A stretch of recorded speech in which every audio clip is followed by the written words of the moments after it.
Assalamualaikum warahmatullahi wabarakatuh. Pemirsa, kami kembali menghadirkan ragam informasi Sampit Kabupaten Kota Waringin Timur di Jurnal Kotim hari ini. Saya Muhammad Haikal akan segera menemani Anda di Jurnal Kotim selengkapnya. Efisiensi anggaran yang diterapkan pemerintah pusat berdampak pada pembangunan infrastruktur di Kabupaten Kota Waringin Timur. Pemerintah daerah perlu melakukan penyesuaian ulang terhadap prioritas pembangunan infrastruktur di tahun 2025.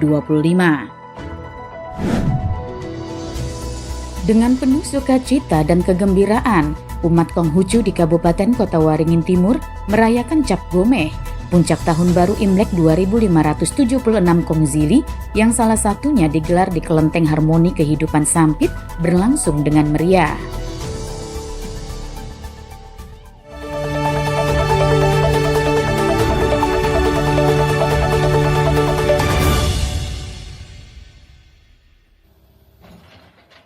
Pemerintah Kabupaten Kota Waringin Timur melalui Dinas Sumber Daya Air, Bina Marga, Bina Konstruksi, Perumahan Rakyat dan Kawasan Permukiman atau SDABMBKPKP telah merencanakan sejumlah pembangunan infrastruktur di tahun 2025 ini.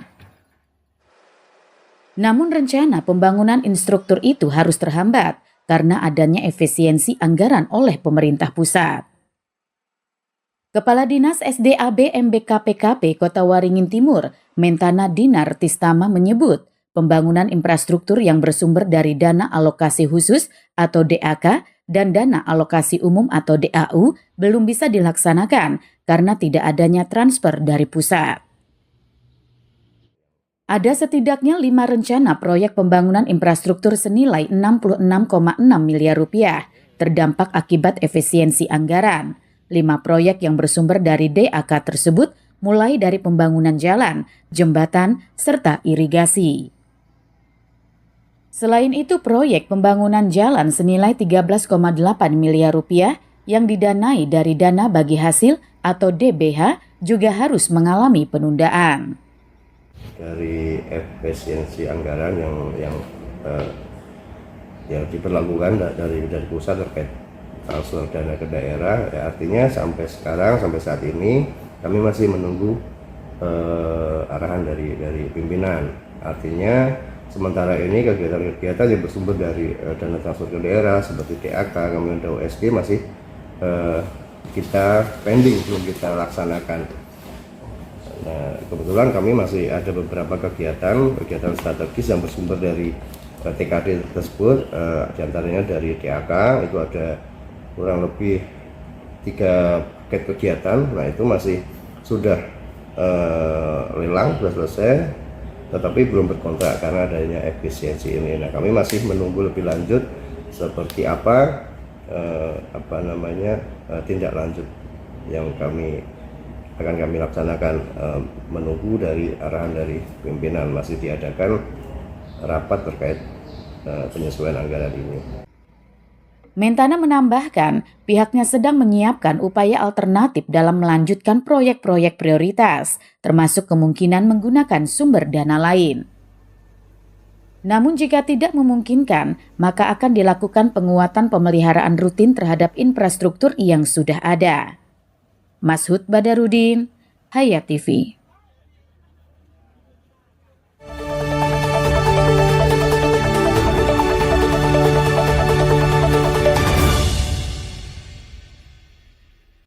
Dalam merayakan Cap Gomeh sebagai puncak perayaan Tahun Baru Imlek 2576 Kongzili, umat Konghucu di Kelenteng Harmoni Kehidupan Sampit mengawalinya dengan melaksanakan ibadah bersama pada Rabu malam. Ibadah tersebut sebagai bentuk rasa syukur atas karunia yang diberikan Tuhan selama setahun terakhir. Ibadah yang dipimpin Wengsi Suhardi selaku pemuka agama Konghucu ini berlangsung dengan hikmat. Perayaan Cap Gomeh yang diperingati pada hari ke-15 di bulan pertama Tahun Baru Imlek turut diisi dengan pertunjukan barongsai. 4 barongsai yang beratraksi di halaman kelenteng membuat perayaan Cap Gomeh berlangsung meriah. Atraksi barongsai mampu menarik warga berdatangan untuk menyaksikannya. Warga yang datang menyaksikan barongsai berasal dari berbagai latar belakang etnis dan kepercayaan yang membaur menjadi satu dalam suasana kegembiraan. Pertunjukan barongsai yang sangat menghibur ini merupakan simbol ungkapan kebahagiaan karena telah menjalani kehidupan dengan penuh sukacita.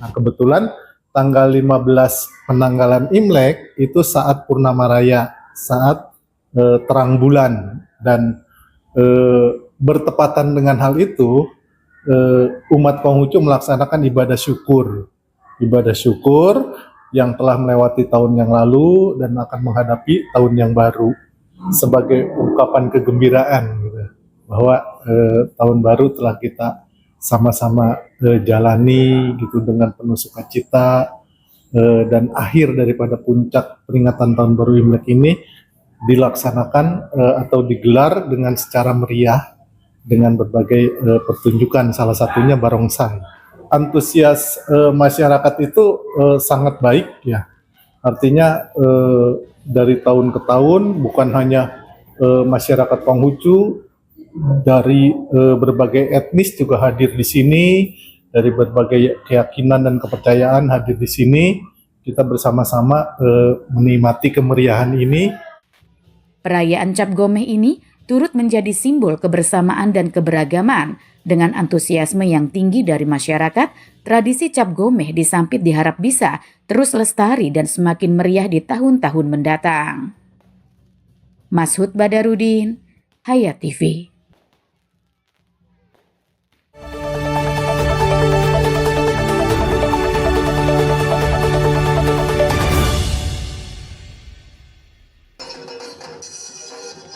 Bulan suci Ramadan tahun 1446 Hijriah atau 2025 Masehi tak lama lagi akan tiba. Rasa sukacita menyelimuti seluruh kaum muslimin mulai nampak terlihat. Bulan yang penuh rahmat dan ampunan dari Allah Subhanahu wa Ta'ala memang sudah dinanti kedatangannya setiap tahun oleh seluruh kaum muslimin. Tak terkecuali warga dan santri Miftahul Ulum Al-Kubro Desa Kubu, Kecamatan Kumai, Kabupaten Kota Waringin Barat, Kalimantan Tengah. Menyambut tibanya bulan suci Ramadan tahun ini, warga di desa wisata pantai itu punya cara yang unik, yaitu menggelar program Tarhib Ramadan yang dinamai Karnaval Miftahul Imtihan yang ke-27 menjelang bulan suci Ramadan. Program ini juga diikuti oleh beberapa desa tetangga, di antaranya Desa Sungai Bakau dan Desa Teluk Bogam. Mereka berjalan menggunakan berbagai macam dan bentuk kostum dengan mengambil start mulai dari RT 1 dan berakhir di RT 8 atau di halaman pesantren Miftahul Ulum Desa Kubu. Ketua Panitia Karnaval Iqbal menjelaskan, kegiatan ini setiap tahun dilaksanakan dan bertujuan agar para santri to be happy dan menghilangkan rasa jenuh setelah 1 tahun belajar.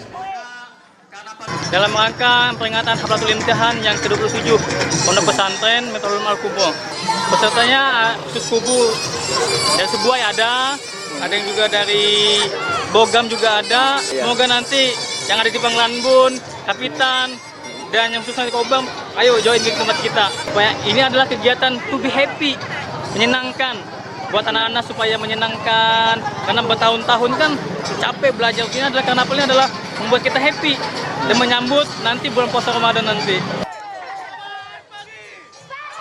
Iqbal juga mengatakan kegiatan ini sebagai refleksi menuju kebersamaan dan persaudaraan antar sesama.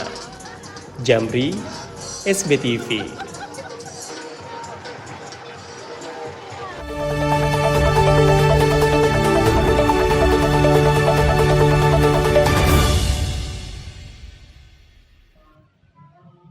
Penggeledahan yang dilakukan tim pidana khusus Kejari Kobar dilakukan di kantor Dinas Perikanan dan Ketahanan Pangan Kabupaten Kota Waringin Barat yang beralamat di Jalan Topar, Desa Pasir Panjang, Kecamatan Arut Selatan, Kabupaten Kota Waringin Barat.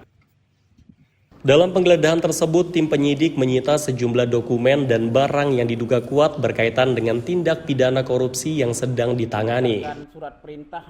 Kepala Kejaksaan Negeri Kobar, Joni Azebua, melalui Kasipisdus Yushar membenarkan penggeledahan di Dinas Perikanan dan Ketahanan Pangan Kota Waringin Barat dilakukan berdasarkan surat perintah penyidikan nomor PRIN strip 01-0-TIT2-FD.2-01-01-2025.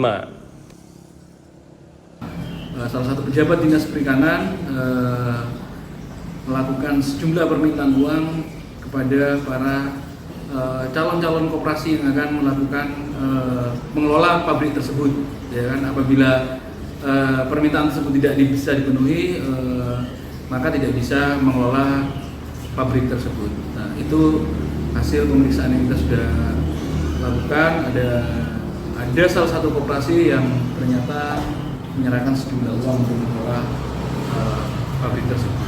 Yang pertama. Yang kedua, bahwa juga kami melihat adanya suatu dugaan dalam proses pembangunan pabrik tepung ikan tersebut yang nilainya itu sekitar 5,45 miliar prosesnya, proyek tersebut yang berasal dananya dari APBN Kementerian Perikanan dihibahkan kepada pemerintah Kabupaten Kota Rimba. Tim penyidik juga telah melakukan pemeriksaan terhadap saksi-saksi yang berkaitan dengan dugaan pada pengelolaan pabrik tepung ikan Desa Sungai Kapitan oleh Dinas Kelautan dan Perikanan Kabupaten Kota Waringin Barat tahun 2017. Untuk diketahui, proyek pengelolaan pabrik tepung ikan tersebut diduga melibatkan penyalahgunaan wewenang yang menyebabkan kerugian negara. Namun, pihak kejaksaan masih mendalami bukti dan fakta hukum sebelum menetapkan pihak-pihak yang bertanggung jawab dalam kasus ini. Kejari Kobar berkomitmen untuk menuntaskan kasus ini hingga ke meja hijau dan memastikan setiap pihak yang terlibat mendapatkan pertanggungjawaban hukum sesuai peraturan yang berlaku. Muhammad Iksan, SBTV.